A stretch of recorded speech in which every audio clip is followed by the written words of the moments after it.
Nuestro tema en esta ocasión es la craneosinostosis, que también es conocida como craneoestenosis. Representa la alteración donde las uniones, que se llaman suturas, de los huesos del cráneo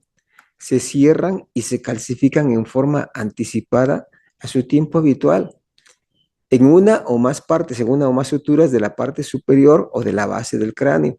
ocasionando así de esta forma grados variables de compresión cerebral, hipertensión intracraneana, deterioro del cociente intelectual del niño, así como una posible afección a su visión. Por la deformidad asimétrica que se asocia, manifiesta grados variables de alteración en la región craneofacial que, asociado con las alteraciones funcionales referidas, justifica en su mayoría del tratamiento quirúrgico. De forma natural, es necesaria la presencia de la separación variable entre los huesos del cráneo para poder permitir el desarrollo del cerebro en los primeros años de vida.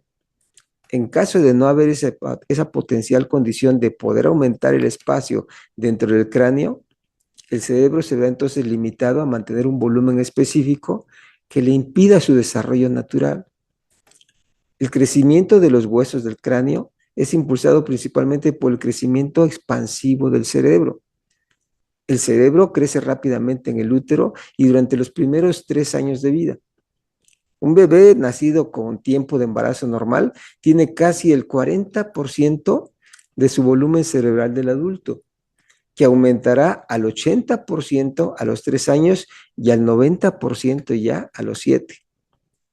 En el sitio donde coinciden 2 o más suturas se les conoce como fontanelas, que en otras ocasiones también se les ha llamado molleras, que se pueden percibir al nacimiento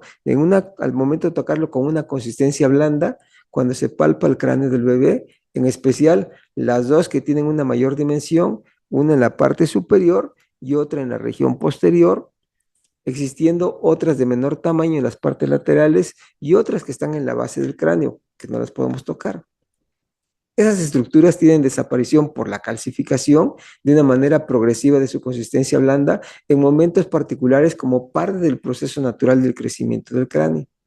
El conocimiento del momento en que estas estructuras desaparecen al tacto establece la relación del desarrollo de los huesos del cráneo como normal. Como referencia se señala que la fontanela superior se puede cerrar entre los 9 a 18 meses, la posterior entre los 3 y 6 meses, la sutura metópica en la parte media de la frente de los 9 meses a los 2 años y la sutura coronal entre el hueso de la frente y los huesos de la parte superior, que son los parietales, y sagital entre los parietales hasta los 40 años.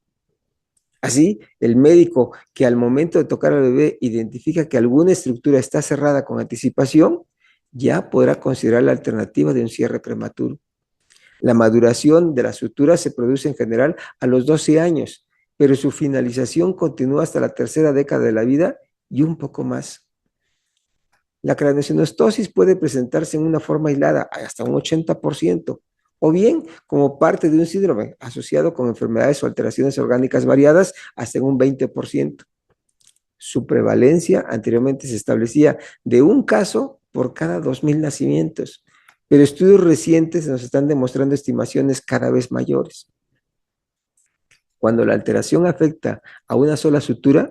se le llama craneosinostosis simple, pero cuando se incluyen 2 o más suturas, se les conoce entonces como craneosinostosis compuesta, que es la forma más habitual en las que se presentan de manera sindromática. La sutura sagital entre los 2 huesos parietales, los huesos que están arriba del cráneo, se afecta en el 40 al 60% de los casos. La sutura coronal en el 20 al 30% y la metópica en menos del 10% de los casos. Cuando esta alteración no está relacionada con algún síndrome o enfermedad específica, su causa es desconocida y solo se pueden señalar factores relacionados que pueden asociar su aparición relacionada con la madre: el color blanco de su piel, edad avanzada, tabaquismo, vivir en zonas geográficas altas, el empleo de medicamentos nitrogenados, como pudiera ser la nitrofurantoína, la clorfenamina y otros, condiciones laborales especiales de los padres como agricultura, reparaciones mecánicas, uso de fertilizantes. Como condición familiar hereditaria se transmite en forma dominante por cromosomas corporales. 25% con riesgo en cada embarazo. En las condiciones asociadas a enfermedades o síndromes se establece relación con afección a grupos especiales de genes. Esta alteración de forma común se encuentra presente desde el nacimiento, pero no siempre es posible diagnosticar por tratarse de formas leves o sin una deformidad evidente. Por lo general, al paso de los primeros meses de vida, la deformidad permite identificar la asimetría o los cambios anormales en las características habituales del cráneo. Por la frecuencia referida de la craneosinostosis, se podrán notar las diferentes anormalidades en la forma de la cabeza del bebé, donde la más habitual es la cabeza con tendencia a tener forma alargada y elevada con estrechamiento de los espacios de derecha a izquierda, que se le llama escafocefalia. La siguiente deformidad es de la sutura coronal, que podrá notarse ahora con aplanamiento de un lado frontal, y a eso se le llama plagiocefalia, o de los dos lados, que entonces se le llamará braquicefalia, dando la apariencia de un aspecto occipital, de un espacio occipital más ancho, con acortamiento en el sentido de adelante hacia atrás. La tercera deformidad frecuente es con proyección de la región frontal hacia adelante, por el cierre prematuro de la sutura interfrontal, que es la metópica, dando así el aspecto de la región frontal en pico, que ahora se le va a llamar trígonocefalia. Por la limitación que condiciona el crecimiento cerebral en su interior, la deformidad puede asociar grados variables de presión interna cerebral aumentada, que se podrá considerar cuando el bebé se manifiesta entonces con irritabilidad en una forma frecuente o recurrente, llanto intenso que es de tipo agudo o constante, o menos frecuente puede llegar a tener también somnolencia importante, vómitos también recurrentes. Esta presión del cerebro contra la superficie del hueso establece el riesgo de un adelgazamiento que se llama atrofia de la corteza cerebral, en donde hay tejido neuronal asociado a la coordinación motora, sensitiva y funciones cerebrales superiores. Así entonces se puede originar un déficit en el desarrollo neuromotor y sensitivo, además de posible afección al desarrollo de la capacidad visual, que justifica su envío a valoración por el especialista en neurología y neurocirugía pediátrica para considerar la necesidad, por la magnitud de la presión intracerebral y tipo especial de tratamiento en forma temprana, para asegurar la condición funcional y de forma asociada al estético.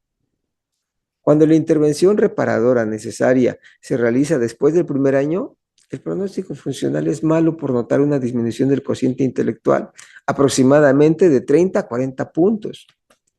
El mejor momento para realizar la intervención quirúrgica es entre los 3 a 9 meses. Sin embargo, los bebés que sean detectados con presión intracraneana incrementada requieren de una descompresión urgente. No debe confundirse con la condición de un tamaño cráneo cerebral menor al habitual al nacimiento, que eso se conoce como microcefalia, ya que esto puede estar influido por otras causas que afecten al desarrollo cerebral y en forma secundaria al cráneo, pero no involucra a un cierre anticipado de las suturas o de las fontanelas. Por otra parte, también deberá diferenciarse de la alteración secundaria que condiciona deformidad de los huesos del cráneo por una postura preferente de la cabeza del niño al estar dormido, que ahora esto se le llama plagiocefalia, que causa la deformidad o asimetría, pero sin afectar al cierre de las suturas o de las fontanelas. La incidencia de la deformidad craneal por plagiocefalia es aproximadamente de 300 casos por 100,000 nacidos vivos, mientras que la deformidad por craneosinostosis es de 3 por los mismos 100,000 nacidos vivos. La diferencia entre ambas condiciones es necesaria que la realice el médico para identificar las deformidades adicionales en la alteración de las suturas, mientras que en la afectación postural no las va a manifestar. Los casos sindromáticos son más complejos por asociar otras alteraciones que influyen de forma variada en su tratamiento y en su pronóstico. La evaluación por el genetista determinará el riesgo de recurrencia en otros embarazos. Es un padecimiento raro, pero puede ser identificado en los 2 primeros meses de vida y poder tener así un buen pronóstico. Bien, si el tema les ha interesado y quieren compartirlo, pueden enviar este enlace a través de sus redes sociales a familiares o amigos, invitándolos a que nuevamente se suscriban a nuestro canal de video en YouTube, Pediatría Alevas, activando su botón de notificaciones para recibir información cuando se publique un nuevo video. Solo me resta agradecer su atención, esperando contar con su interés en nuestro próximo tema. Hasta luego, muchas gracias.